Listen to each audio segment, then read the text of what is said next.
Кеш жарық, қалдарыңыз қалай? Қазір кеш жарық, қосыла беріңіздер. Мен тіліме не болды, асалып жүріп. Қалдарыңыз қалай? Жақсыздар ма, амансыздар ма? Арна ханым, сәлем. Нұргүл ханым да қосылды. Нұргүл ханымды қосайық.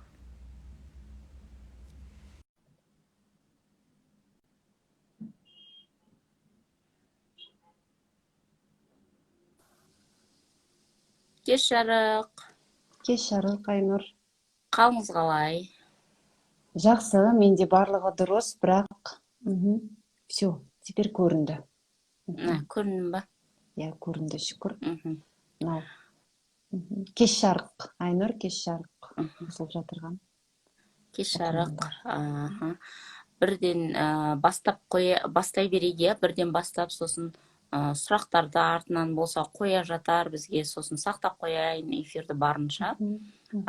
Сіздермен бірге мен тікелей эфир өткенде сізбен сөйлескен кезде сіздің мына сөзіңіз маған қатты ой салды. Тұлға деген сөздің мүлде біздің қазаққа кері әсер етіп жатқан. Тұлға деген сөзді қолданбау керек деп қалдыңыз. Соны түсіндіре кетсеңіз. Мынау нелерді сөндіреміз ба? Комментарийларды. Менікінде мен жақсы естіп тұрмын, бірақ қатып қалып жатқан сияқты. Жоқ, бұл комментарийлардың ешқандай несі жоқ екен. Менде жақсы, менікі жақсы болса. Жақсы болса. Енді бұл тұлға қалай деп атады? Понятийный аппарат дейді ғой енді. Тұлға ұғымына байланысты менің өзімнің ғылыми және азаматтық, ұлттық өзімнің ұстанымым бар. Тұлға сөзінің түбірі тұл. Тұлдыр деген бір қазақтың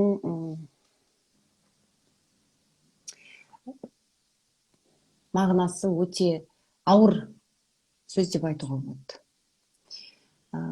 Сондықтан да бұл енді адамға, сол жерде де айттым, қазір де айтып жатырмын, бүгіннен бастап қазақ халқында сорлы деген сөз бір құрметті деген сөзді білдіріп, барлығымызға сорлы дей беретін болсақ, бұл қаншалықты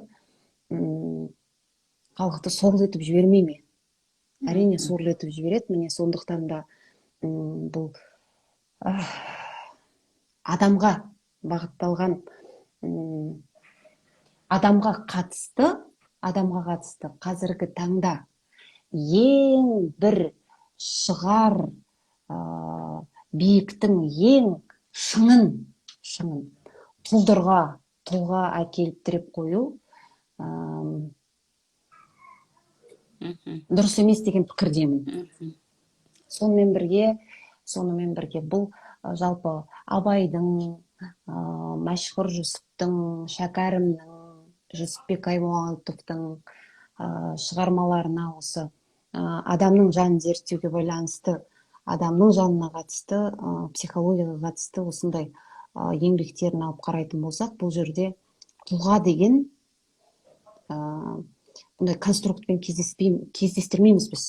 Міне сондықтан да бұл яғни біздің бір беткештарымыз тұлдырдың болғаны жақсы емес деген пікірім бар. Сонымен бірге қаншама жылдар бойы қазақ бұл отаршылдықтың кебін киді деп айтсақ болады. Сонымен бірге мынау 70 жыл бойы кеңестік құйтырқы саясат болсын, осындай түрлі дүниелерді бастан кешірді. Міне сондықтан да бұл кеңестік қалдықтың қазіргі таңға дейін бітпей келе жатқаны бұл өте дұрыс емес деген пікірдемін. Себебі мысалы үшін сол ең керемет психологияны әдемілеп жеткізген Аймауытовты алатын болсақ, Аймауытовтың өзінде мысалы үшін тұлға деген жоқ, жан жүйесі бар. Жан жүйесі бар. Содан кейін мынау Ресейдегі ең алғашқы психологиялық еңбектерді алатын болсақ, наука о душе деп ең бірінші 18 ғасырдың екінші жартысында наука о душе деп шықты да. Одан бөлек, мысалы үшін қазіргі таңда бүкіл әлем экзистенциалдық бағытта адам, діл, рух деген терең ұғымдардың айналасында жүр.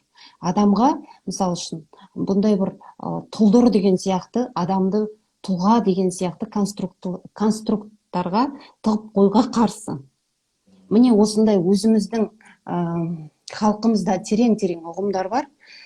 Адам болсын, кісі болсын, жан жүйесі болсын, адамның болмысы болсын. Осындай терең дүниелер бола тұра, біздің тұлдырдың деңгейінен шыға алмай жүргеніміз, тұлдың бетке ұстар болғаны, тұлдың шығар биіктің шыңына айналғаны, бұл әрине өте өкінішті. Бұл менің маман ретіндегі, адам ретіндегі және қазақ ретіндегі бір өкінішім. Өкінішіңіз. Көрінісі болып жатыр ғой енді айналамызда, соның да көріністерін енді күнделікті көріп отырмыз. Сонымен бірге енді өзім кітабымда да айтып жатырмын. Бұл личность деген дүниенің өзі де бір құйтырқы саясаттың тірлігі екен. Бұл осы уақытқа дейін хайуан деген ұғымды білдіріп келгендігін. Міне осының бәрін ғылыми түрде дәлелдеп көрсетіп те жатырмын. Қазақ қоғамы енді психология қоғамы бүгін психологтардың күні. Психологтар біздің өсіп, жетіліп, мынау өзімізге жасалған құйтырқы тірліктердің шеңберінен шығып, тәуелсіздік алғанымыз бұл өзгеге қарап телміре беру емес. Бұрын кеңеске қарап телмірсек, қазір енді басқа шетелге қарап телміре беру емес. Тәуелсіздік деген өзіміздің төл дүниелерімізді әспеттеу ғой. Міне сондықтан да төл дүниелерімізді әспеттеп, бұл тұлдың шеңберінен шығамыз деген шығу керек, иә. Осыған байланысты сіз өткенде айтып қалдыңыз, Ресейде оқып жатқан кезіңізде 41 ғылымның бізді қазақ халқын ойран ету үшін, жоқ қол жеру үшін 41 ғылымның жоқ дамығанын айттыңыз. Қазіргі таңда осындай әрине ақпараттар бар. Иә. Енді қараңыз, сізбен сөйлескеннен кейін мен ертесіне жұмысқа бардым. Жұмысқа барған кезде қасымдағы мұғаліммен екеуміз шай іштік. Шай ішіп отырып айтады: апай дейді, мен біраз еңбек етіп жатырмын дейді да, 3-4 жыл болды осы еңбек еткеніме. Мен кәдімгідей өзімнің жанымды да, барымды да салып, сөйтіп жүрген кезінде маған бір медаль беруге ұсыныс келді дейді. Енді осынша ақша салсаң, енді осындай деп. Сосын қасымызда келіншекпен бірігіп сол ақшаны салатын болдық. Оның орнына мен де салдым ақшаны дейді. Сөйткен кезінде айналып келгенде ол медаль маған бұйырған жоқ дейді. Сол келіншекке бұйырып кетті. Не істеймін апай, осындай ішімде әділетсіздіктер жан-жағымда қаптап жатыр дейді. Сосын айттым: жаным дедім, мені тыңдашы дедім, кеше алдында сізбен сөйлесіп алдым ғой, екеуміз күшті әңгіме айттық. Медаль туралы, орден туралы есіңізде ме? Сол уақытта айтам да, медаль, орден қайта сенің жаның қаламай тұрған деген сөз. Мына рухың сенің қаламай тұр деген сөз, ол медальда. Сосын оны қайта керісінше Алла әділетті болып тұр, оған бұйырып тұрғаны. Сен ит емессің ғой, қарғы бауды байлап қойып, мына жерге медальдің бәрін жарқыратып тағып жүретін, бүйтіп жарқыратып жүретін, қарғы бау байлайтын ит емессің ғой деймін да. Ал Бауыржан Момышұлы бір медальсіз ақ кетті ғой. Қандай рухты қазақ. Құнанбай, сіз айттыңыз ғой, Құнанбай ешқандай медаль алмай-ақ, марапат алмай-ақ. Абай да солай өтті. Сол енді осы жөнінде айтыңызшы, медальдің, орденнің бізге істеген мынау құйтырқы саясатының бірі емес пе, осы патша үкіметінің? Енді Келіп қою осы орденге, марапатқа. Иә, мен тек қана психологиялық астарын қарастырамын ғой, мен енді Иә. басқа жағын емес. Осы жерде мен тарқатып айтып өтейін. Ең бірінші, мысалы үшін, мынау кеңестік кезеңде адамға қатысты екі қастандық жасалды деп айтуға болады. Мысалы, өзім де кітабымда жазам, мынау холдинг, бондинг деген ұғым бар. Мынау жалпы бала туылғаннан кейін анасынан бірнеше сағатқа айыруға болмайды. Себебі бала туылғаннан кейін бірнеше сағаттың көлемінде, 3-4 сағаттың көлемінде мынау баланың бойындағы қарым-қатынасқа деген бейімділігі оянады. 3-4 сағаттың көлемінде. Содан кейін ол ең бірінші сол анасының кеудесіне басқан кезде, анасы сол туыла салып емізген кезде, бұл адамның адамшылық келбетінің мынау кәдімгі іргетасы қалыптасады. Мынау жарық дүниеге көзін ашқан сәби,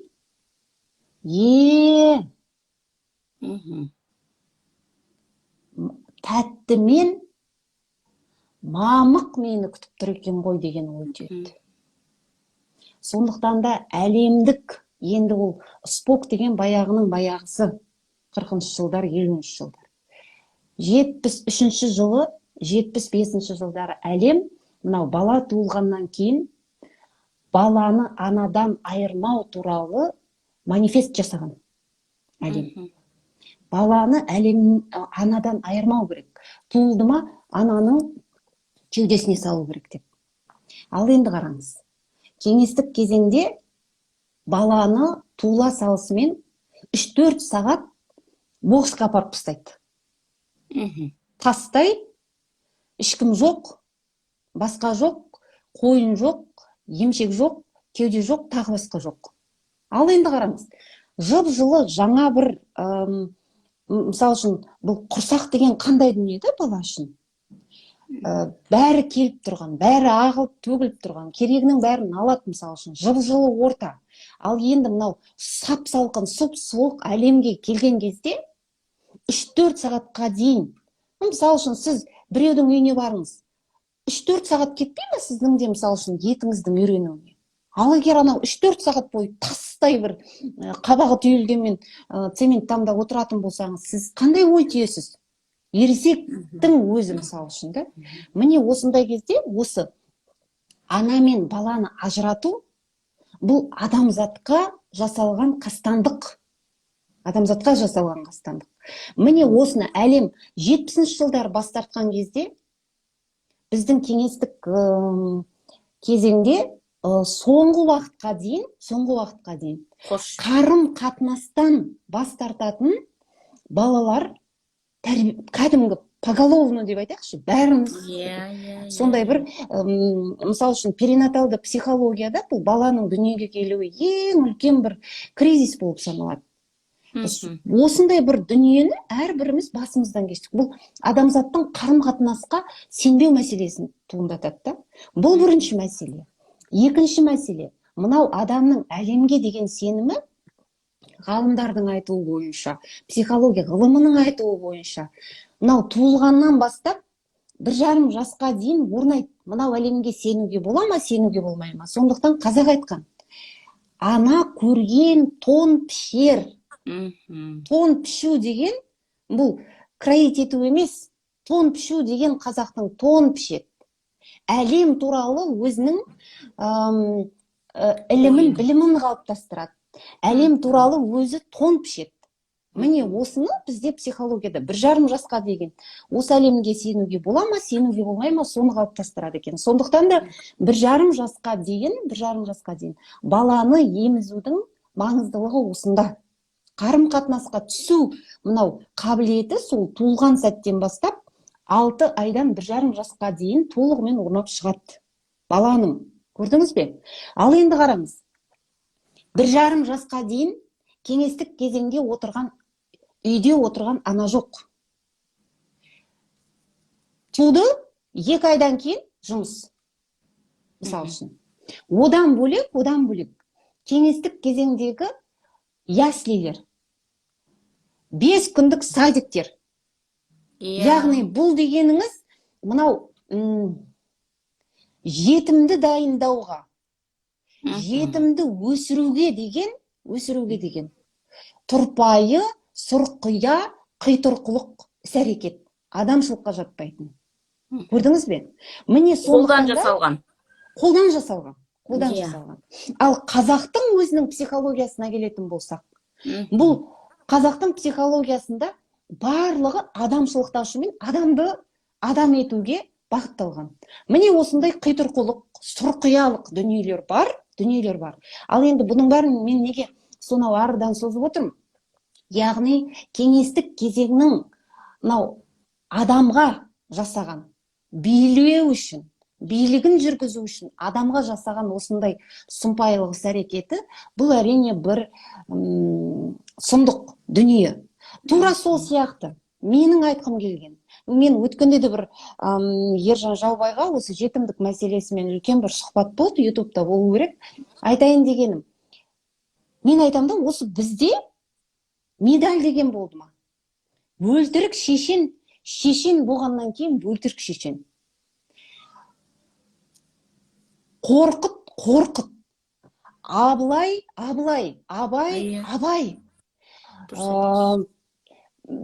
Қазыбек. Төле би. Мысал үшін. Әйтеке. Бұлардың ешқайсысын ешкім тағайындамаған. Бұндай дүниелер жоқ. Халықтың игілігіне бөленудің алдында бұл адамдардың өзінің табиғи, әлеуметтік, тағы да бір тұла бойындағы бір адами болмысынан басқа бұл бір толып болысқан адамдар болып тұр ғой. Белгілі бір өзінің өнерімен, шешендігімен, алғырлығымен, стратег өзінің мүмкіндіктерімен, тағы басқа дүниелермен. Міне сондықтан да халық бөлтірік шешен деп басына көтерді. Ханын аппақ кілемге басына көтерді, мысал үшін. Тағы төлені басына көтерді, тағы басқа. Міне осындай дүниелерге келетін болсақ, мынау медаль деген, яғни мынандай бір темірге, телміртеуден бұрын бүкіл адамды сыйғызып қойды мынау темірге. Темірдің көлеміне адам сыйғызып қойған. Яғни адамнан да биік қойып тұр ғой сол темір. Адамның көлемі математика сияқты қарасақ, адамның көлемі бір түйір медальмен бірдей. Адамның құны равно мынау медальға. Көрдіңіз бе? Енді қараңызшы, бүкіл мұғалімді солай телміртіп қойып отыр ғой қазір. Алғыс хат алмасаң, саған мынандай категория жоқ, марапат алмасаң, саған мынандай категория жоқ. Бұл кеңестік кезеңнің сарқыншағы. Енді бұл кеңестік кезеңнің сарқыншағы да бұдан кейін жайлап кететін шығар. Бірақ мынау шетелде басқа жақта, мысал үшін, медаль алмасаң мұндай емес екенсің, медаль алмасаң мұндай емес екенсің, медаль деген атаумен жоқ. Тура сол сияқты қазақтың өзінің, мысал үшін, өзінің төл ұстанымы, кез келген адам. Кез келген, мысал үшін, қарасаңыз, медальға телміртумен екінші жақта қазақтың төл психологиясы. Жігітке жеті өнер аз. не деген ұмтылыс, не деген талап, жігітке жеті өнер аз. Яғни жеті өнерден кем болмау керек. Аймауытовты алайық, Байтұрсынұлын алайық, басқаларының бәрін алайық. Бірнеше тіл білген, тағы басқа көптеген дүние, ақын, жазушы, бірдеме. Әрқайсысына, мысалы үшін, қазақ өзінің жігітін жеті өнер аз деп тәрбиеледі. Бұл, мысалы үшін, мынау тасқа, мынау темірге емес. Өнер не істейді адамды? Адамды мынау болысат адам толысат, адамның 12 гүлі ашылады. Тура сол сияқты жеті өнерді біреудің алдында билеу үшін емес, толық адам болу үшін жеті өнер аз. Міне осындай бір тәрбие бар. Сонымен бірге, мысалы үшін, осы кеңестік кезеңде де осындай белгілі бір тұлға деген конструкт, ары кетіп не істейді, личность деген ұғымның, мысалы үшін, сол личность деп қазір керемет қолданамыз ғой біздің бір ұмтылатынымызды. Соны, мысалы үшін, 38 жылға дейін хайуан деген мағынаны білдірген. 1838 жылға дейін. 38 жылы өзінің еңбектерінде, өзінің жасаған дүниелерінде, Спиранский деген бұл қазақ үшін өте маңызды тұлға, тұлдыр тұлға. Айтайын деген, осы Спиранский, мысалы үшін, личностьті қолданған адамдарға қатысты жақсы бір дүние ретінде. Енді айтайын дегенім, мынау осындай қазақта жан жүйесі бар, адам бар. Осындай адам деген жалпы жаратылысынан, жаратқаннан бір өмір зерттелмейтін, өмір зерттеліп бітпеген, бұл сондай бір жаратылысы солай. Бұған бір адам деген не дегенде өмір Сократтан бастап біз жауап іздесек, әлі жауап іздеп келе жатырмыз. Әлімсақтан бері қарай жауап іздеп келе жатырмыз, мысалы үшін. Ал енді соны келіп медальға, соны келіп тұлғаға, соны келіп личностьқа әкеліп тіреп қою. Қазіргі таңда әлемдік деңгейдегі психологияда бұл ескірген үрдіс болып саналады. Қазіргі әлемдік психологияда адамның тіршілігі, адамның ділі, адамның рухы, адамның қарым-қатынасы мәселелері маңыздырақ деп есептелінеді. Біз осы дүниелердің барлығы біздің өзіміздің қазағымызда төл дүниелер ретінде әлімсақтан бері қарай келе жатыр, бірақ осылардың бәрін мойындауға қазір басқа бір техникалар, тағы басқалары маңыздырақ. Сіз енді, Нұргүл, сол мәселенің басын ашу үшін барынша өзіңіздің қолыңыздан келген дүниені жасап шығу мақсатында қазақтың жазылмаған психологиясы деген міне қолымда кітап отыр. Осыны жазып шықтыңыз, иә? Қазақтың кәдімгі салт дәстүрінің психологиялық мәнін аштыңыз. Мен өзім ашуға тырыстым. Оқып шыққан кезде енді өзім басында мынадай төңкеріс болып, өзім ашқандай болып бір керемет әсер алдым. Сіз бұны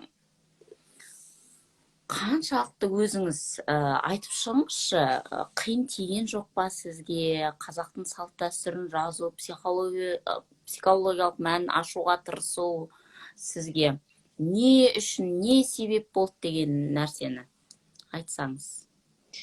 Мен өзім қазір қызмет ететін психологияның саласы, айтамыз ғой, психологияның 400-ден астам саласы бар деп қазіргі таңда. Осы мен өзім қызмет ететін сала экзистенциалдық бағыт деп аталады. Бұл салада және топтық терапия бағытында, психикалық травмалар бағытында бұл жерде белгілі бір өзінің бір қағидалары бар.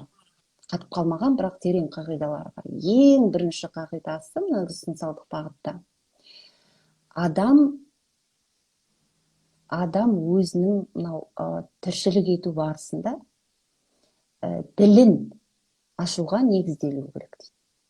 Екінші, тіршілік ету барысында ары мен ұжданымен үнемі бетпе-бет кездесіп отырып, арының алдында есеп бере отырып тіршілік ету керек дейді.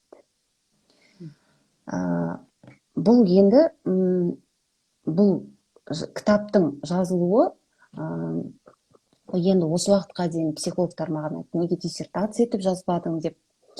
Айтайын дегенім, бұл менің өзімнің арымның мәселесі.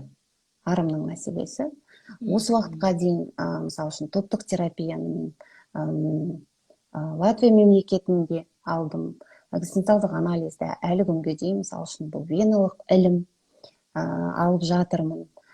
Содан кейін психикалық травмалармен жұмыста бұл Россияда алғам, өзімнің магистратурамды Украинада бітіргем, яғни шетелде оқып шықтым, психологиядан Қазақстанда оқымадым. Айтайын деген, қайда барсам қорқыттың көрі. Қайда барсам, мысалы үшін, осы айттым ғой, қаза мәселесімен жұмыс істеген кезде мынау жоқтау шығады, содан кейін психикалық травмалармен жұмыс жасаған кезде бізге ең біздің түсінгеніміз мынау адамның түйсігімен, жанымен, сезімімен, содан кейін өмірінің мәнімен, іс-әрекетімен, соның барлығын деген восстановить етуге, қайтадан қалпына келтіруге қызмет ету керек дейді. Ал енді қарасаңыз, сол біздің қазақтың 62 тамыры, қазақтың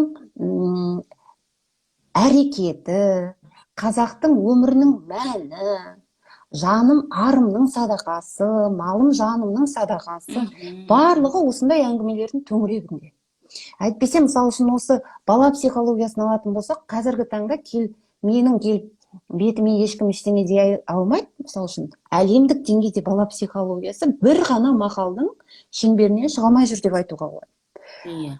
Бала әке асқартау, яғни әкенің атқаратын бірнеше функциясы бар. Қорғаныш, тірек. Ана бұлақ. Ал бала оның жағасындағы құрақ. Бұл нені білдіреді?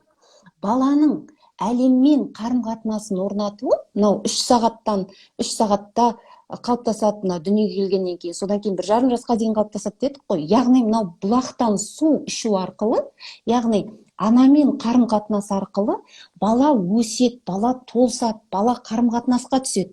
Ал оны қорғап тұратын әке. Міне осы постулаттың төңірегінде жүр әлемдік психология. Қазақтың бір мақалының төңірегінде жүр. Міне осындай дүниелерді анда барасың қорқыттың көрі, мұнда барасың қорқыттың көрі. Көретінім сол, оқитыным сол. Мысалы үшін барып 2 ай барып оқып келдім Кемероваға. Көргенім тек жоқтау. Содан кейін осы жерде енді мен этнограф емеспін. Осы Ержан Жаубайға шығып айттым, енді бұл ардың мәселесі осы қазақтың төл дүниелерін осындай бір сараптауға жетіп. Себебі көп көретін дүниелеріміздің барлығы шын мәнінде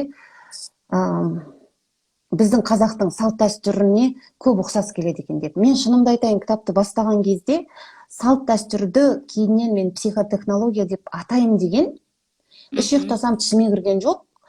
Кітапты бастап болғаннан кейін мен Ержанның өзіне де айттым, өзімнің коллегам жолдасына да айттым, мен айттым, мынау мен үшін өте қиын тиіп жатыр мына кітапты жазу деді. Кәдімгідей мен деген жанымның деңгейінде күйзеліске түстім дедім. Бір мақала да жазып жібердім. Айтайын дегенім, осыншама мысалы үшін оқыған білімдеріңнің барлығы бір жағынан қарағанда пішту болып қалған сияқты да. Яғни қазақ, мысалы үшін, айтады ғой, енді мысалы үшін менің Ақгүл деген қазір бала психологиясымен заниматься етіп жүрген өзімнің орталығымда коллегам бар. 3 жастағы бала келген кезде баланың өз аяғына тұру мәселесімен айналысамыз. Ер балалар 4-5 жаста келген кезде, мысалы үшін, оның өзінің жынысын қабылдауына байланысты мәселелермен айналысамыз. Тағы басқа да. Яғни осылардың барлығын қайдан білгенін білмеймін. Мен деген жылдап, 10 жылдап, 20 жылдап, айлап, анда барып, мында барып, мен деген оқып біліп жүрмін осының бәрін. Қазақта деген 1,5 мен 3 жаста тұсауды кесе салған. Аяғын матап байлап. 4-5 жаста ашамайы, бәсіресі, сүндет тойын жасай салған. Енді мысалы үшін деген қыз баланың өзінің болмысын ашатын уақытысы, психосексуалды дамуының осы полностью барынша дамып бастайтын уақытысы 12 жас, 11 жас, осы уақытта оң жағынан, мысалы үшін деген, өзінің оң жағын бере салған қыздың өзінің шекарасын. Осындай дүниелермен реттей салған. Қалай реттей салған, оны мен әлі күнге түсінбеймін. Мен деген ойға бардым, қырға бардым, мында бардым. Көріп, енді оқып, не болып, шаршап шалдық дейді ғой, шаршап шалдығып жүргенінде қазақ реттей салған бұның бәрін. Міне сондықтан да осы жерде мен үшін мүлдем қиын дейді. Сонда менің ойлағаным, мен неге мынаның бәрін білмеймін? Мен неге мынаның бәрін, мысалы үшін, 2008-ден бері қарайды, 12 жыл бойы. Жер араламаған жерім жоқ, жерінен аралап біліп жүрмін. Неліктен бұл бізде, мысалы үшін деген, сырстандықта жатыр. Бұл бірінші мәселе. Екінші мәселе, осындай төл дүниелері бола тұра, осындай тереңдіктің тереңдігі бола тұра, осындай әлемдік психология әлі қазақ психологиясының бір үстінде ғана жүр. Артында жүр. Осындай дүниелер бола тұра, неге қазақ сорлы? Неге қазақ телмірет, медальға телмірет? Неге қазақ техникаға телмірет? Міне осындай дүниелер, мысалы үшін, енді бұлардың барлығын енді өздеріңіз білесіздер, енді телмірмегенде қайтсын? Біреуге телмірмегенде. Кішкентай бала болмағанда қайтсын? Менің осы жерде Әлия деген бір коллегам қосылды, 25 жылдан астам психолог, өзі жоғары оқу орнында, мысалы үшін, сабақ береді. Осы бір сөйлескеніміз бар, неге қазақ бала сияқты деп. Сол кезде мен айтамын да, мысалы үшін, Әлия, көкем-ау, қарашыш, неден, Колчактан бастап, 53-ші жылға дейін, кім басын көтереді, тарс еткізіп тапаншамен бір атты. Әйтпесе, мысалы үшін, Қайым Мұхамедхан деген керемет адам бар. Сіз білесіз оны. Ал енді шәкәрімді көмек құдықта жатқан, көмілмеген, шәкәрімді көмек деген үшін, Абай мектебін қалыптастырам деген үшін Карлакта қанша жыл отырды? Тырнағынан тырнағы қалмай. Көрдіңіз бе? Бұл сұмдық сұрапыл дүниелер болған, бұл Ұлы Отан соғысының бер жағы. Міне осындай дүниелер болған, әрине, бірақ та біздің өзіңіздің Қазақта соншалықты төл дүниелер бар. Бұл төл дүниелер соншалықты терең. Әлем меңгере алмай жатыр да, мысалы үшін. Әлем енді қадам басып жатыр. Құдай-ау, иппотерапия туралы 96 жылы постсоветское пространствода алғашқы диссертация шықты. Айнұр, жылайын ба, күлейін ба? Иппотерапия деген не? Ат ойындары, кітапта қанша ат ойынын сараптадым мен. Осы туралы алғашқы диссертация 20 ғасырдың аяғында шықты. Осындай дүниелер. Мысалы үшін, Сыңсуға келейік, тағы басқа дүниелерге келейік. Міне осындай дүниелердің барлығы Қазақта сыр сандықта сасып жатыр ма, бықсып жатыр ма, басқа қылып жатыр ма, белгісіз. Міне сондықтан да енді ләззат айтады, қылай алдырамыз деп. Осындай дүниелер жатыр, осындай дүниелер бар. Мен содан кейін айттым, мысалы үшін, осы кітап жазылып шыққан кезде Ержанға айттым. Мынау салт дәстүрді аша алмаппыз, Ержан, дедім. бір салт дәстүрге кемі 20 диссертация аз. Бір салт дәстүрді талдау үшін мен деген 4 диссертация қолдандым. Бұл не дегенді білдіреді? Яғни бір психотехнологиясы қазақтың қазіргі деңгейде 100 диссертацияның негізі, объектісі, пәні. Көрдіңіз бе? Міне осындай дүниелер бар да, ал бірақ оның барлығы деген қолданылмайды. Қолданылмағаннан бұрын бұның барлығы білмеймін, енді сөзім жоқ. Осындай дүниелер бар. Міне сондықтан бұл кітаптың жазылуы менің арымның мәселесі. Содан кейін бұл кітапты жазбау, білмеймін, енді бұл ертең бір жауап беретін шығармыз бір жерге барып, білмеймін ғой. Бұл біріншіден. Ал екіншіден, бұл кітаптың өзіңе де айттым, Айнұр, менің бір үлкен қателігім деп айтсам, енді көп психологтарға ұнамайды. Бір не деп айтайын, бір қателігім деп айтсам да болады, мысалы үшін психотерапиялық тұрғыда. Неліктен? Себебі біріншіден бұл кітапты оқу арқылы қазақ өзінің байырғы қалпын есіне түсіреді. Қазіргі кезде жасық болып кеткен, басқа болып кеткен, тағы басқа болып кеткен, атылған сайын басыла берген осы қазақ бұрын өзінің қандай болғанын, бұның бәрінің реттеліп қойғандығын көреді. Ал енді қараңыз, 50 жастағы қазақ. Бұл кеңестік дүниедегі небір дүниені көрді ғой, мысалы үшін. Ұруды да көрді, соғуды да көрді, басқаны да көрді. Ал енді қазақтың адамға деген қарым-қатынасын көріп, екеуін салыстырған кезде қазақтың өзінің іші ашиды. Бұл бірінші мәселе. Екінші мәселе, осы жерде жазылған барлық салт дәстүрлердің барлығы дерлік қазақта қолданбаған. Бір ауыз сөзбен айтқан кезде, бұл кітапты қазақтың адамға деген қалай қарым-қатынас жасау керек, соның инструкциясы деп айтуға болады. Ал енді қараңыз, бұл салт дәстүрлер жасалмады, значит, қазақ адамға қалай қарым-қатынасты жасады ма кеңестік кезде? Егерде яслиге беріп жіберсе 5 күн деп, омыраудан айырып жіберсе, бұл деген хайуанға да олай жасамайды ғой. Қозыны, мысалы үшін, Айнұр Көкемал ауылдың қызымыз ғой. Қозы дүниеге келген кезде, қоз туылған кезде ең бірінші не істейді? Анасының емшегін салмай ма аузына? Қозы екеш қозыға солай істейді ғой. Көріп отырсыз ба? Міне осындай дүниелердің барлығы шығады. Міне сондықтан да әрбір қазақтың жанына ауыр тиюі мүмкін. Міне сондықтан да кітап ауыр деп бағасын әдейі қымбат қылып қойдым. Бірақ ең бір кітаптың берері деп айтайын, мынау қазақтың өзінің салт дәстүрлерін психотерапиялық, психологиялық тұрғыда саралап, адамның құрсақ шашудан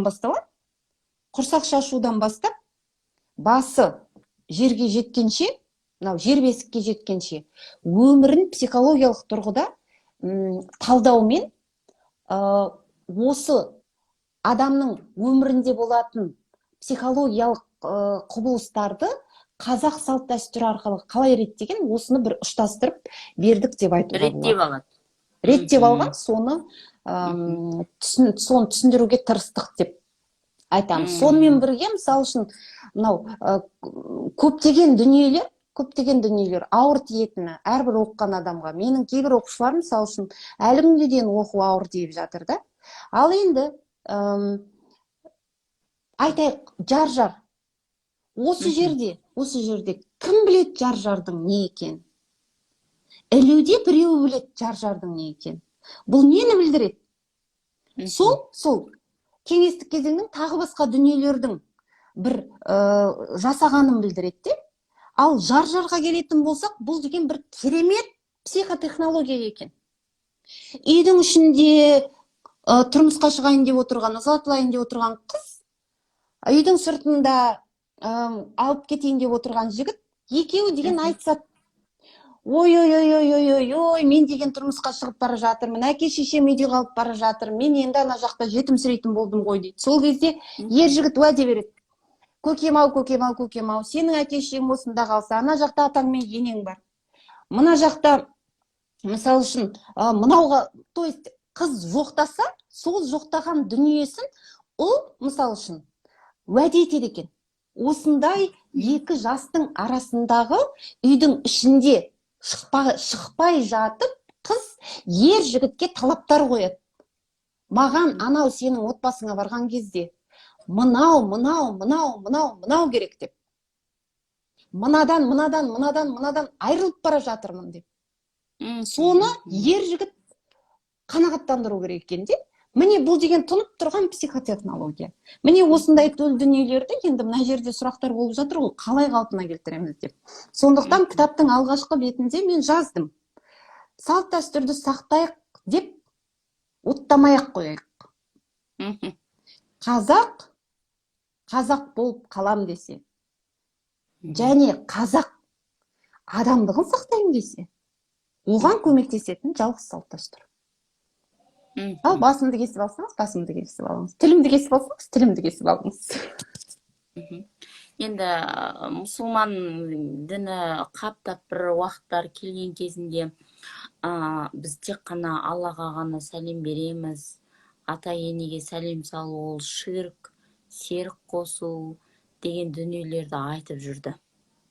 Біз ата енеге сәлем салғанда бетін ашқызбай, сондай бір дүниелер біздің бір солға қарай бұрып жіберетіндей сондай нәрселер болды. Сол дұрыс емес дейсіз ғой. Айналып келгенде біздің қазақтың салт дәстүрі мұсылман дінімен етене ислам дінін етене өзінің салт дәстүрімен қалыптастырып жүрген кезінде кіріктіріп жіберген бірден бір көреген халық деп отырсыз ғой. Енді былайша айтқанда ата енеге сәлем салу қалай қарайсыз бұған? Дұрыс па, салт дәстүр?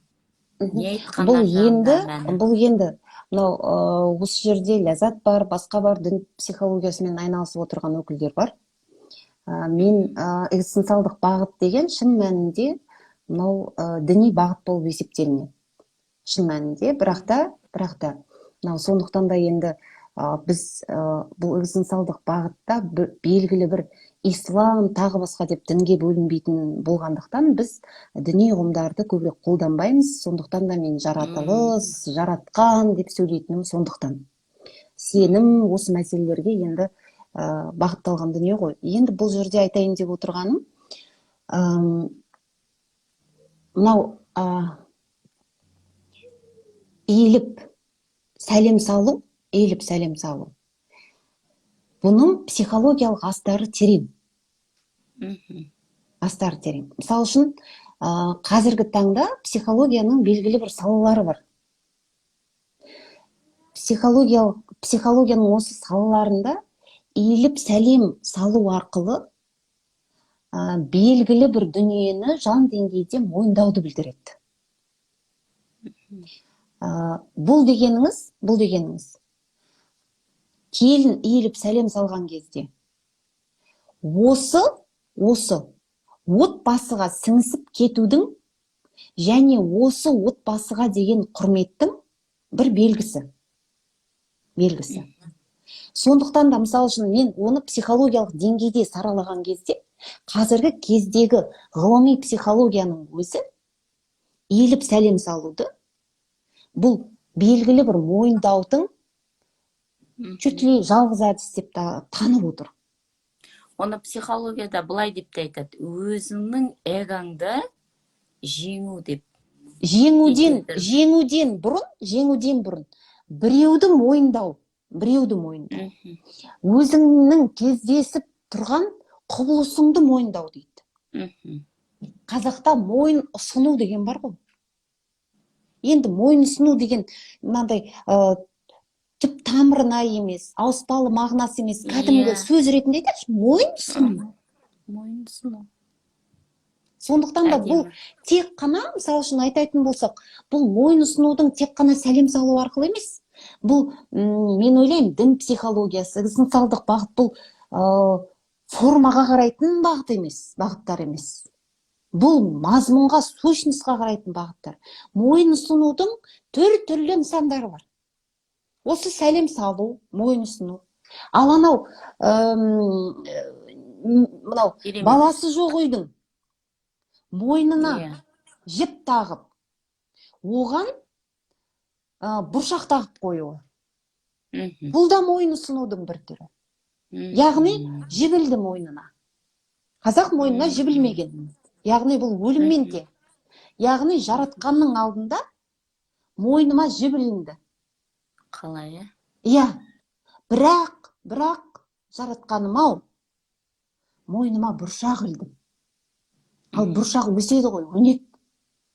Осылай мойын ұсынған. Қалай. Иә, сондықтан да бұл дана халық.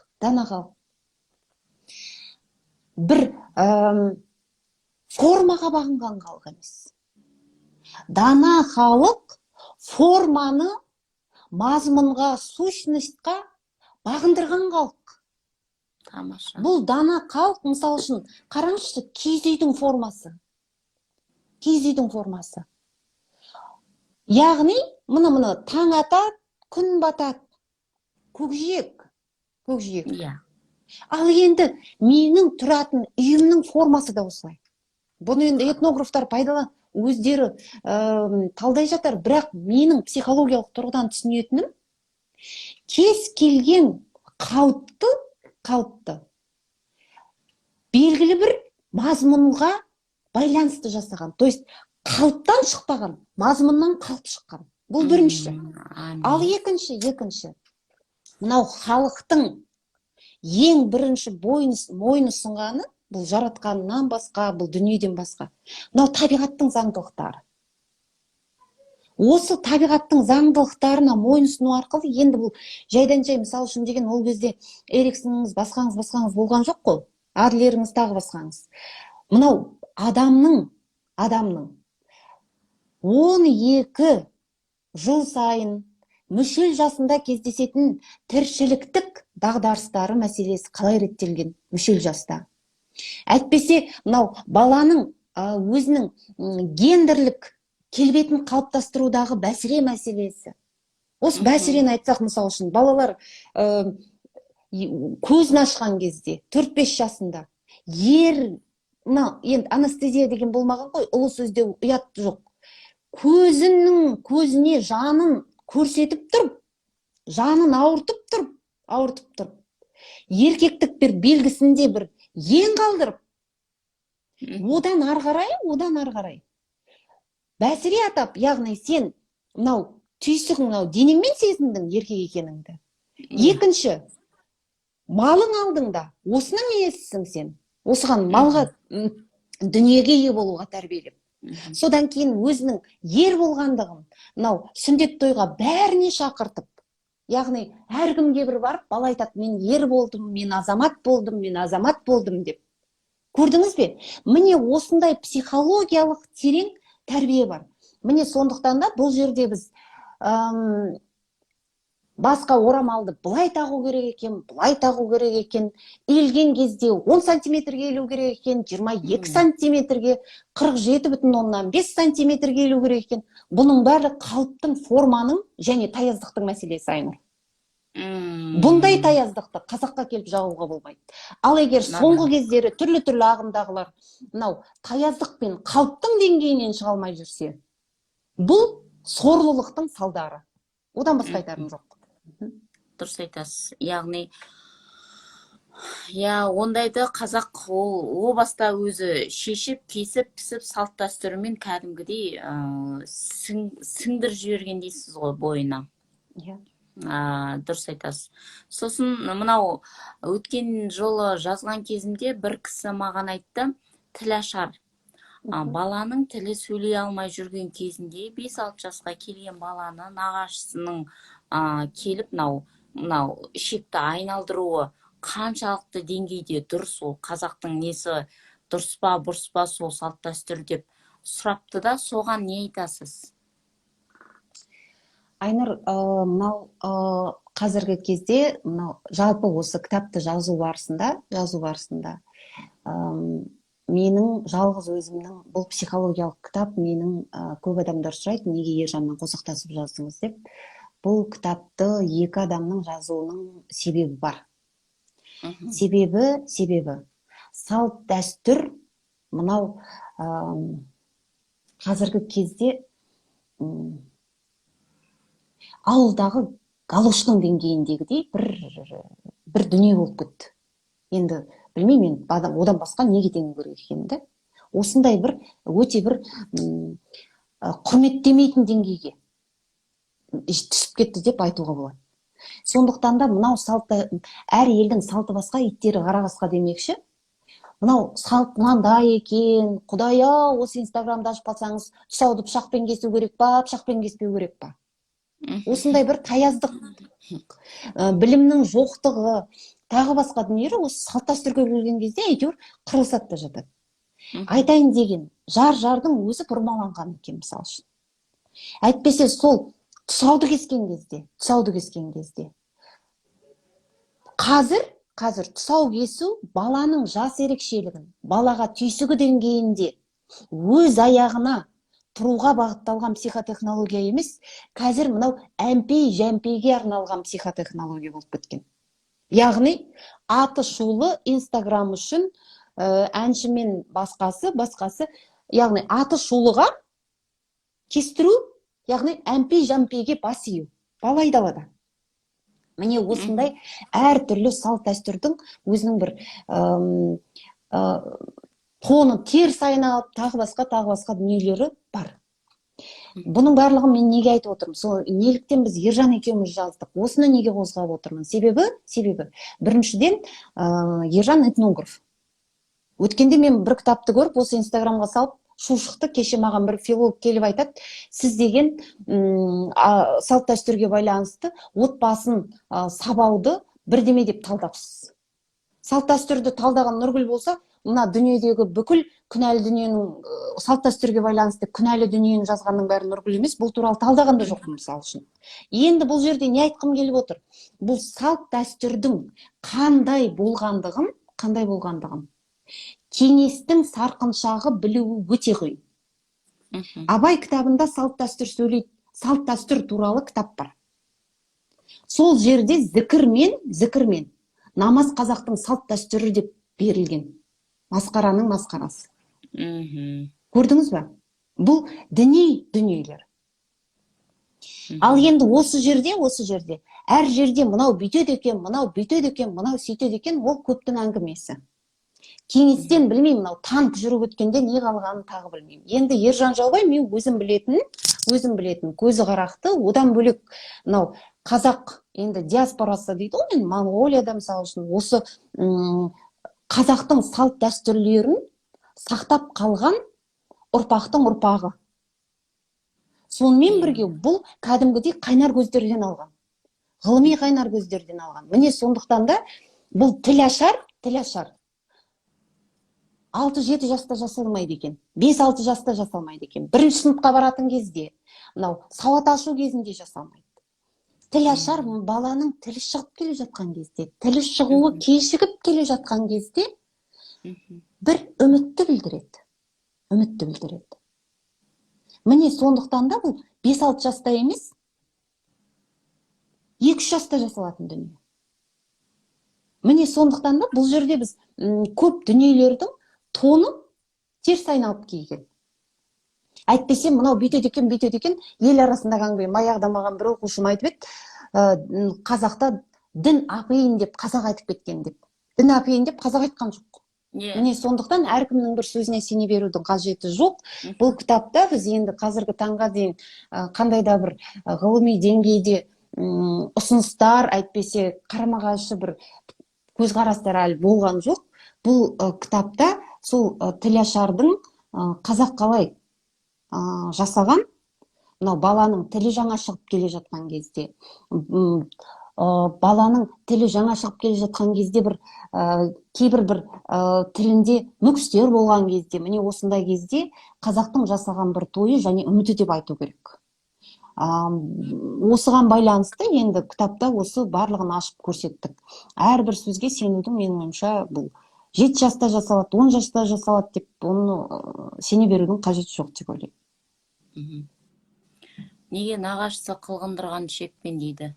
Енді өзінің ата әжесі бәрібір тәтті ғой, ана өзінің қолы бармайды, мүмкін сосын нағашысы барып істеген болар деген өзімше сұраққа жауап бергім келіп отыр. Енді мына жерде мен де этнограф емеспін ғой. Бұл енді этнографтар талдай жатар.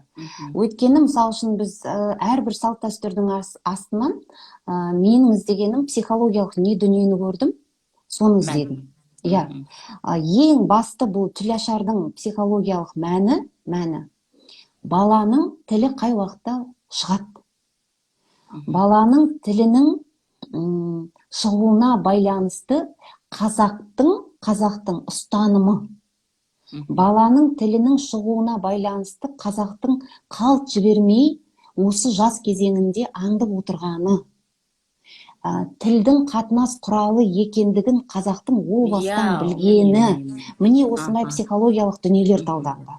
Дұрыс айтасыз, өте дұрыс айтасыз. Сондықтан да бұл әрбір үтір нүктенің астынан іздеу енді менің оған шамамда жетпейді. Сондықтан да мен кітапты жазып біткеннен кейін айтқаным, кітап салт дәстүрдің бәрін аштық деп айта алмаймын, себебі әрбір салт дәстүрге кемі 20 диссертация керек дегенім де сондықтан. Бұны ары қарай іздеу керек. Ары қарай қазсаң кете беретін мол қазына жатыр дейсіз ғой астында. Менде негізі біздің қазақ малмен етіне байланысты ғой, кәдімгідей қазақ малға өзінің айтып тұр ғой, малым жанымның садағасы деп, өзінің малмен бірге біте қайнасып өскеннен кейін 2-3 жастағы балаға қойдың ішегі деген нәрсе қорқынышты болмаған, былайынша айтқанда. Бұдан бөлек, мысал үшін, Айнұр, осы жерде сөзіңізді бөлейін, бір экзистенциалдық бағытта феноменологиялық қарау деген бар. Яғни бізде бұл түп тамырына үңілу деген бар да, Енді қараңызшы осы жерде. Бала қай жақтан шығады? Бала құрсақтан шығады. Құрсақта не бар? Құрсақта ішек қарын бар. Енді ішекпен соны шығарып тұр ғой. Сол қарыннан шыққан жоқ па сол? Мысалы үшін, одан бөлек. Неге нағашысы? Осы жерде, мысалы үшін, дәл осыған ұқсас, шала туған баланы нағашысының тымағына салып, айы күні жеткенше нағашысының тымағында ұстау деген салтты қараңыз. Неге нағашысы? Себебі айы күні жеткен кезде осы баланың кіндік қаны мына жерде тану керек. Айы күн 9 айға дейін бұл құрсақтың баласы. Дұрыс па? 9 ай 9 күнге дейін. Яғни, мынау қыздың, келіншектің бойындағы дүние. Ал бұл келіншек. 4 күннің адамы емес па? Міне сондықтан да бізге әлі туылып келетін кезеңі болған жоқ, уақыты болған жоқ. Міне осыған байланысты айы күні жеткенше нағашысының тымағында, яғни енді тымақ дегенді білесіздер ғой, құрсақ сияқты. Осы нағашысының тымағына салып іліп қою, яғни енді бұл қазақтың сенімі ғой, қазақтың сенімі, нанымы. Сонда, мысалы үшін, нағашы атасының тымағында баланы ұстау. Яғни, әлі егер, мысалы үшін, феноменологиялық тұрғыда бір тепе-тең келетін дүниені қарастырсақ, ананың құрсағында әлі ұстау. Айы күні жеткен кезде осы үйге келеді. Көрдіңіз бе? Тура сол сияқты, құрсақтан, ішек қарыннан шыққаның бала сөйлемей жатыр. Мынау өзінің елімен, өзінің жұртымен қарым-қатынасқа түспей жатыр ғой. Енді нағашы атасы келіп бір көмектесіп жібермегенде кім көмектеседі бұған? мысалы ешкім, қараңызшы, мысалы үшін да, мысалы вот қазіргі кездегі мен қарайық, кім кесарево сечение деген бар қазір. Бұрын қай қазақ құрсақтан баланы суырып алған? Ешқай қазақ құрсақтан баланы суырып алған жоқ. Ай күні жетіп өз босанады. Тура сол сияқты нағашысы келіп көмектеседі баланың тілінің шығуына. Келіп мына жақтағы өзінің атасы суырып тілін шығармайды. Көрдіңіз бе? Міне осындай, егер бұны біз ары қарай іздей беретін болсақ, мен айтып отырмын ғой, мына кітап жазылып шығуын шықты. Бірақ та мен мысалы үшін бұл кітапты кемі 100 рет толықтыруға болады.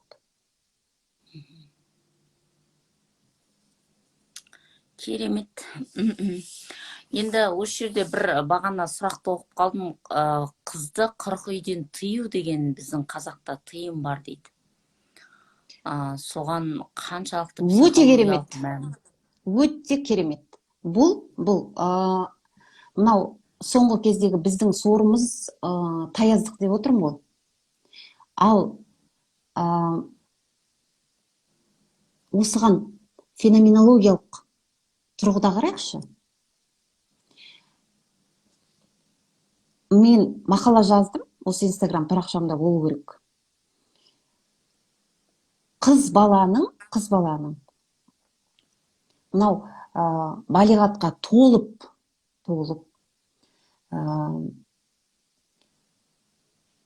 мынау жыныстық психосексуалды тұрғыда толық дамып, сонымен қатар жанының деңгейінде, тәнінің деңгейінде қарым қатынасқа түсуге дайын болатын кезі болады.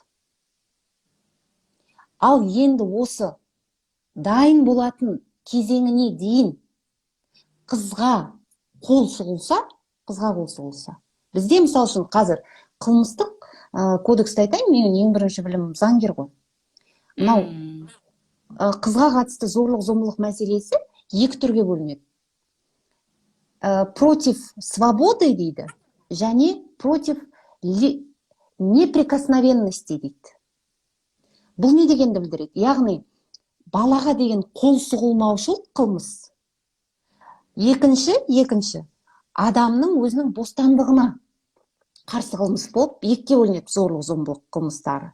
Ал енді психологияда өзі балиғат жасқа жетіп, болып, толысқанға дейін қыз балаға қол сұғылатын болса, бұның салдары сұмдық. Ең бірінші,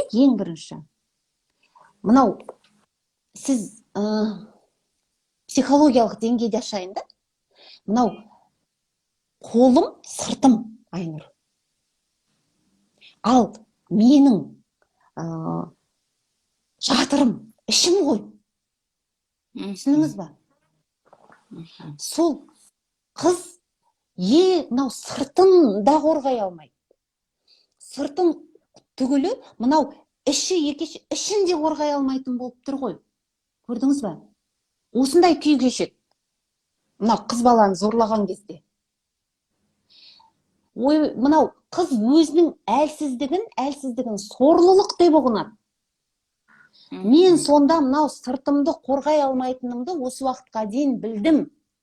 Құдай-ау, мен деген ішімді де қорғай алмайды екем ғой. Мынау ішімдегі дүниені де қорғай алмайды екем ғой деп сорлының сорлысын айналады. Көрдіңіз бе? Мынау әлемге деген сенімінен айырылады. Осы кезде осыны қалай білгенін білмеймін қазақтың. Бұны біз деген бүйтіп тенін, тонын теріс айналдырып алғанбыз. Қыз деген сорлық, қазақта қыз деген сорлық. Ничего подобного. Алтыбақанды не, жігіттер ойнады ма тек қана? Ақсүйекті жігіттер ойнады ма тек қана? Қыз қууды жігіттер ойнады ма? Ничего подобного. Қызға 40 үйден тыю деген, бұл оның неприкосновенный статусын айтады. Неприкосновенный мәртебесін айтады қыздың. Мынау қыздың ішіндегі дүние адамдықтың бұлағы емес, адамдықтың мекені дегенді білдіреді. Қыздың ішіндегі дүние, қыздың жатыры, адамдықтың мекені. Сондықтан да қызға 40 үйден тыйым. Бұл деген бір қазақтың адамға деген құрметі, қызға деген құрметі. Осы кітапты жазған кезде Айнұр, енді сөзім жоқ қазірдің өзінде айтуға да, соншалықты. Айтайын дегенім, мынау салт дәстүрлер, мынау үйленуге байланысты салт дәстүрдің 20-дан астамы қызды психологиялық деңгейде тұрмысқа шығуға дайындау. 20-дан астамы қызды үй болуға, қызды тұрмысқа шығуға психологиялық деңгейде дайындау. Сыңсу, немен ажырап бара жатқан, немен қоштасып бара жатқан. Құдай-ау, ең соңында ұзату тойына қыздың өзі барып туысқандарымен қоштасып өзі шақырған екен. Мына үйге барып, мен деген тұрмысқа шығайын деп отырмын, ұзату тойына келдім. Ұзату тойына әр үйге барып өзі шақырып шыққан. Ол өзіне айтып жатыр ғой, көрдіңіз бе? Яғни 20-дан асқан салт дәстүр осы қыздың бір қызды адамдықты дүниеге алып келетін, адамшылықты ары қарай жалғастыратын, өзінің бір қызметін мойындай отырып арналған екен. Осы 40 үйден тыюден, осы қызға деген құрметтің, адамға деген құрметтің белгісі. Әлемнің анасы деп өзімізді, қыздың өзін кәдімгідей ол болашақ ана, болашақ жар деп сол кезде құрмет көрсетіп, өзін жағы 12 жастан бастап көсегесін, пердесін оң жақ қабырғадан бөліп беруі, өзіндік әлемнің болуы. Сол әлемнің ол ана жаққа ұзатылып кетсе де бірге баруы, шымылдық сияқты құрып қоюы, ол әлемінің бірге алып барғандығын қазақ білген ғой, соны біліп тұрып, әдемі қылып шымылдық қылып құрып қойған. Адамдықтың, адамшылықтың бір қайнар көзі екенін, мынау өмірдің бір қайнар көзі екенін, әлемді әлдилейтін екендігін қазақ ұғынып, осындай дүниелерді жасаған. Міне сондықтан да осы кітапта барлық салт дәстүрлер бар, бұлардың психологиялық астары барлығы ашылған, оқу керек деп ойлаймын. Және де оны тек қана сіз ол психологиялық мәнін ашып қоймапсыз. Осы психологиялық мәнін ашуда пайдаланылған әдебиеттерді дізіп тұрып әдемілеп жазып қойыпсыз. Өйткені мынау психолог деген бұл адаммен айналысып отырған адам, ал адам деген ол тазалық. Міне сондықтан да әрбір нәрсені жасаған кезде адамға қатысты. Адам өзінің арының алдында таза болуы керек. Таза болуы керек. Осы соған байланысты мен 167-ден астам әдебиеттер қолданылды. Оның ішінде 70% ғылыми диссертациялар. Осы мен бұл жерде бір өзімнің тазалығымнан бөлек, менің бір түсіндіргім келетін нәрсесі, қазақтың білімсіз ілімі қазіргі таңда көптеген диссертациялардың негізі. Міне сондықтан да бұл қазір енді айналысып жатқандығын, 20 ғасырдың екінші жартысында айналысып жатқандығын көрсеткім келді. Өте тамаша. Енді мына жерде кітапты оқығымыз келеді, бірақ қымбат, қолжетімді бағада болса екен деген өтініштер келіп жатыр. Кітап қолжетімді. Кітап өте арзан. Бұл тек қана автордың емес, автор болмасам да психотерапевт, психолог маман ретіндегі пікірім. Неліктен? Себебі қазіргі таңда бір психологтың қабылдауы 10 000 теңгеден басталады. Бұл бірінші. Екінші, қолдарыңызда қолдарыңызға түсетін кітап бұл жай ғана салт дәстүрдің сипаты емес. Адамға қалай қарау керек, соның инструкциясы. Келініміз екі қабат болды. Бойына бала бітті екен деді келіннің. Енді осы келінге қалай қарау керек? Және осы қалай қараған, неліктен қарау керек деген сұраққа жауап береді. Яғни, біз айтамыз, мынау бала бойға біткен кезде, жай бала бойға біткен жоқ. Экзистенциалдық анализде айтады, адамның ділі пайда болды дейді. Көрдіңіз ба?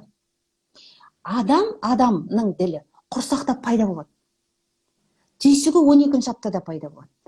Ал енді қараңыз. Қазақ соны о бастан білген. Қазақ адамның құрсақта пайда болатын баланың белден екенін білген.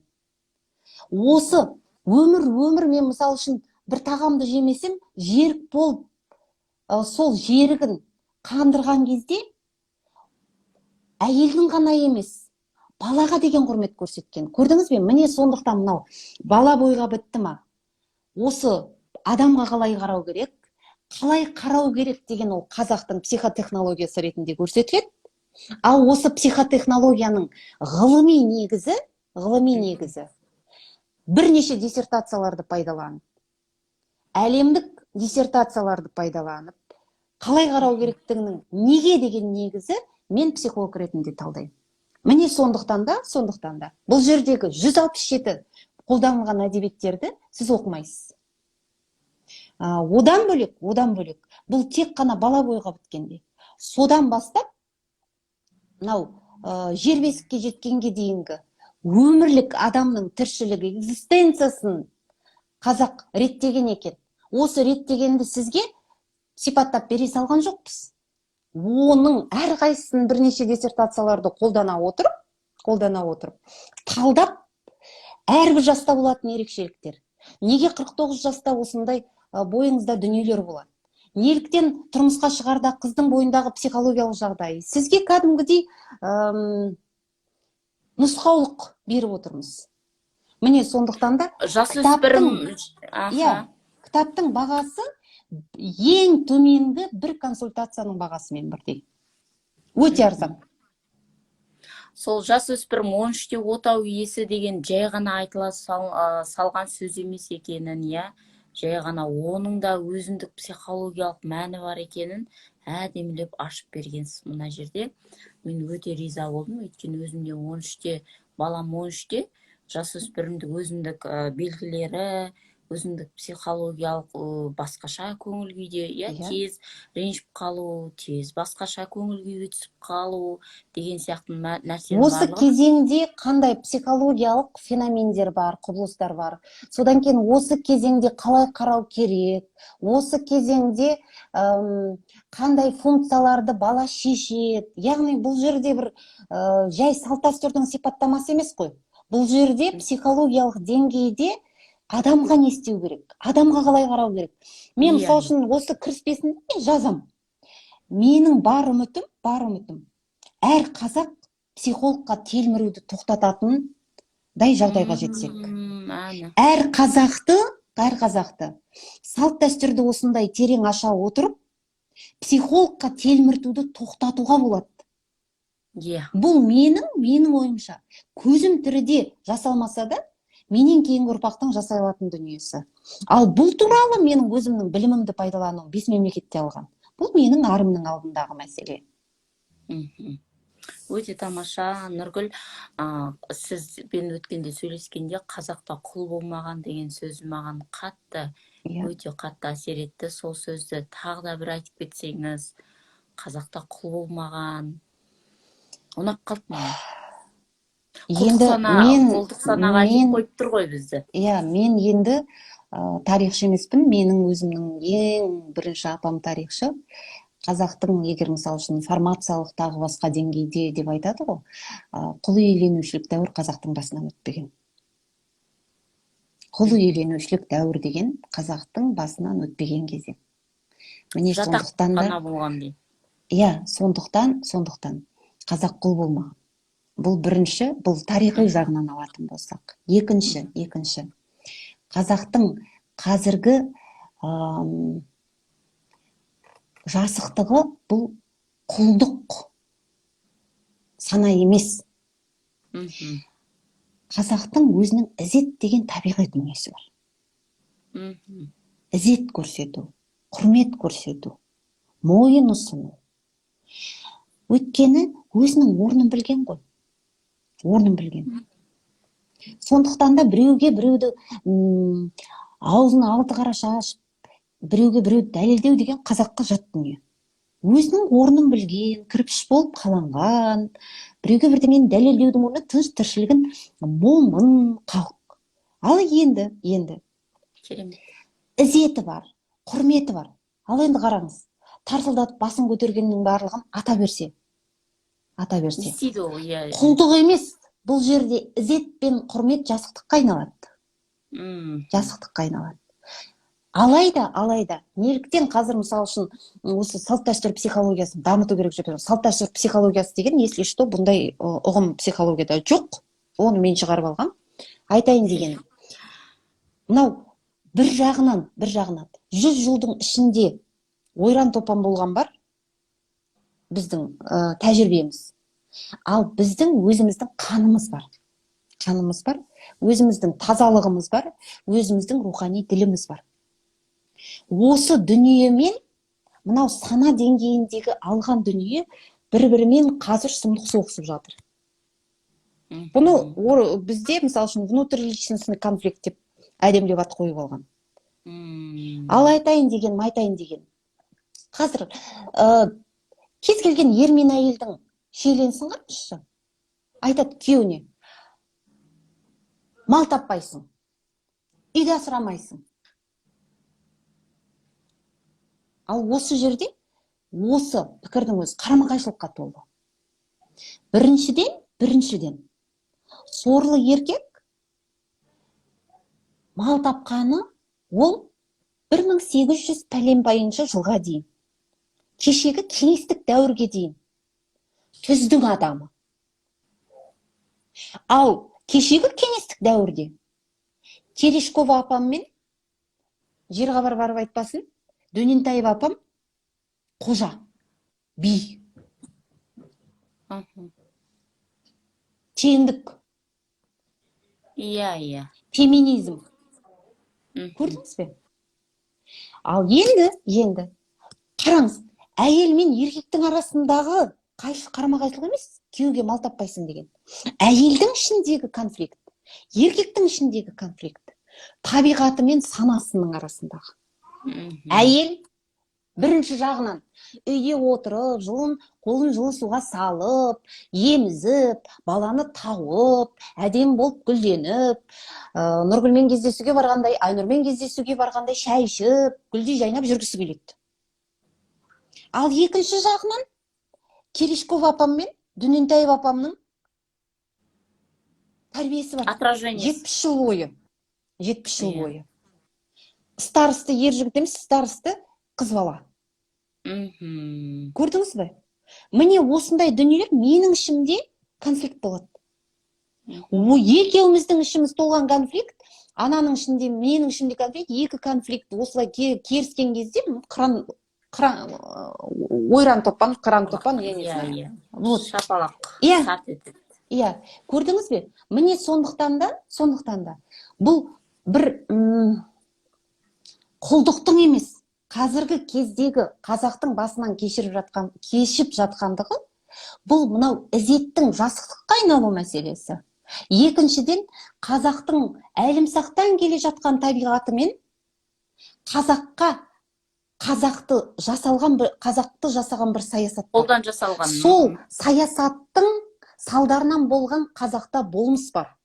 Осы болмыспен табиғи діл екеуі күресіп жатыр қазақта. Міне осындай мәселе. Сондықтан да қазақ құлдық санада емес. Мен Дейл Карнегидің «Дос табу және қарым-қатынас жан-жақпен дос бола білу» деген кітабын оқып жатырмын қазір қазақ тілінде. Сол кездегі маған қатты ұнаған нәрсе, Дейл Карнеги айтады: егер де сен миллионер болғың келсе, бай болғың келсе, жан-жағыңмен қарым-қатынасыңды дұрыс ұста дейді. Және де ешқашан санаспа, салғыласпа дейді. Оның айтқанын ізет тұт, құрмет тұт, келіс онымен дейді. Сонда айналып келгенде біздің қазақтың салт дәстүрі ғой осы ізет көрсету, сыпайылық таныту, ешкіммен ұрыспау, соғыспау, салғыласпау деген сияқты. Ат құйрығын кесудің өзі мысал үшін. Сол сіздің Дейл Карнегиіңіз жазып кеткен дүние қазақтың бірақ психотехнологиясында бар. Ат кекілін кесу. Қолымды төбеме қоям да, қолымды өзгенің ешқайсына жүгартпай, мен кете береді. Мынау баста бірдеңе болды. Мынау кекілін кесіп кетіп бар жатырмын. Ешкімге зиян жоқ. Егер мен қырылыстым ба, менің өзімнің басына қолын қояды ғой, төбесіне. Яғни мына жерде бірдеңе дұрыс болмай тұр ғой. Осыны қояды дағаны кете береді. Сол бір кітап етіп қанша қазір деген әлемдік деңгейде Дейл Карнеги болып кеткен. Бір ғана психотехнологиясы.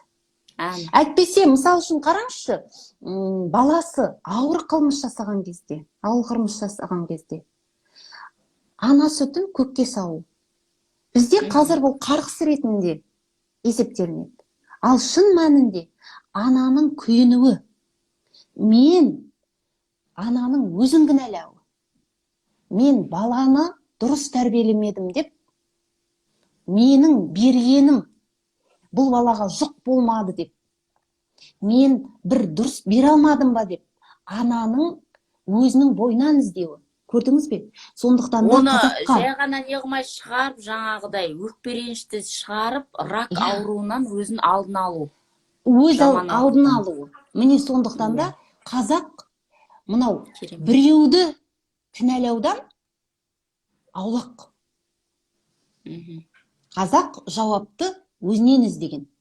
Не істесем болады деп күніне маған 60 хат келеді. Бұл қазаққа тән емес. Сондықтан да психолог жағалағынан гөрі осындай дүниелерді оқып, дені дұрыс психологқа барып, өзіңізді тануда, менің ойымша, осындай терең халықтың ұрпағымыз, тереңдік біздің азығымыз. Осындай терең психологтар бар, соларға барып, әрине, мен ойлаймын, бәрін түзетуге, дұрыстауға болады деп. Содан кейін мына жерде мен көріппін, біреу жазыпты, білмеймін, Жандауа деген біреу, энергиясын көп қолданады екен деп. Осындай қазақта бір әдемі сөз бар. Сыртынан тон пішпе дейді. Сыртынан тон пішу деген қазақ үшін ұятты тірлік. Менің қазір 12-де бір гүлім ашылып отыр. Әдемі әсермен айту, оны әсерлендіп жеткізу. Енді біз өзіміздің салт дәстүрімізді айтқан кезде, рухтанбаған кезде, қай кезде рухтанамыз, Одан бөлек, өзімдегі тереңдікті көрген кезде, мендегі тереңдік тереңдей түседі. Осы жердегі екеуміздің арамыздағы терең дүниені көре алмай, таяздықпен менің бет әлбетіме қараған таяздық үшін өкінішім зор. Жақсы, өте бір керемет, Нұргүл, сізбен керемет сұхбат болды, керемет әңгіме болды. Бұл басы ғана деп айтайық енді, әрдайым осылай кездесіп тұрайық, сұрақтар болса, астына сұрақтарын жазып кетсе қыздар, содан кейін сол сұрақпен келесіде жұмыс істесек, сұхбаттасып отырып осылай тікелей эфирда. қалай Жақсы, қарайсыз енді келесі хақта? мен келсем, сонымен бірге қазір енді айтып өтейін. Мына кітаптың аты қалай деп жатыр? Кітаптың аты Мгм. «Қазақтың жазылмаған психологиясы». Неліктен жазылмаған психология? Себебі бұл жерде бір жұрт жазбағанды мен жаздым деген бір көкірегіне нан піскен дүние емес. Жазылмаған деген мынау психотравмалардың психотерапия ілімінде психотравма, яғни жара емделмейді. Қазақта да емделу деген бұл аударма. Қазақта жара жазылады, жазуы жазылады, бойы жазылады. Сондықтан да психотравмаларда мынау адам осылай қарысып қалса, соны жазады, жараны жазады. Қазақта да ауру жазылады. Көрдіңіз бе? Бұл қасарысып қалған дүние жазылады. Міне сол сияқты мынау салт дәстүрге біз жазуы жазылмаған сыр сандықта жатқан дүние деп қарадық. Соның жазуын жазуға тырыстық. Сондықтан да бұл қазақтың жазылмаған бір дүниесі деп қойдық ауыспалы мағынасында. Кітап бірнеше жерде сатылады. Осы кітапқа байланысты өзіңізге де айттым, Айнұр. Кітап оқушы, кітап сатушы, кітаппен әлемді таныстырушы емес, жан азығымен жан әлеміне бір көпір деп айтып отырмын. Осы Айнұр Бұлақбайда бар. Содан кейін бұл кітаптың иесі толығымен сатып алынған. Розада бар, оның телефоны менің парақшамда көрсетілген. Шымкентте бүгін бір кітап магазиніне қойылды. Бұл туралы да ақпарат береміз. Сонымен бірге қазір флиппен жұмыс жасалып жатыр. Бұйырса ол жақтан да болады. Сондықтан табам деген адамға табылады. Кітап менде сатылымда бар. Осы жердегі эфирді көрушілерге, сұхбат тыңдаушыларға айтарым. Бағасы 10 мың теңге. Неге 10 мың теңге екен автор түсіндіріп кетті деп ойлаймын, түсіндіңіздер деп ойлаймын. Бұл басы, бұл тек қана сіздің алдағы уақытта да әлі де талай дүние жазып шығатыныңызға сенеміз. Сізбен бірге тағы да тікелей эфирлар өткізуге барлығы құптап отыр. Тағы да кездесейік, жүздесейік, осындай тың дүниені, біздің өзіміздегі бар дүниені осылай айтып, қазақтарға өзіміз бар болмысымызды тануға атсалысайық. Рахмет сіздерге. Жақсы. Рахмет, сау болыңыз. Сақтап қоямын барынша. Жақсы.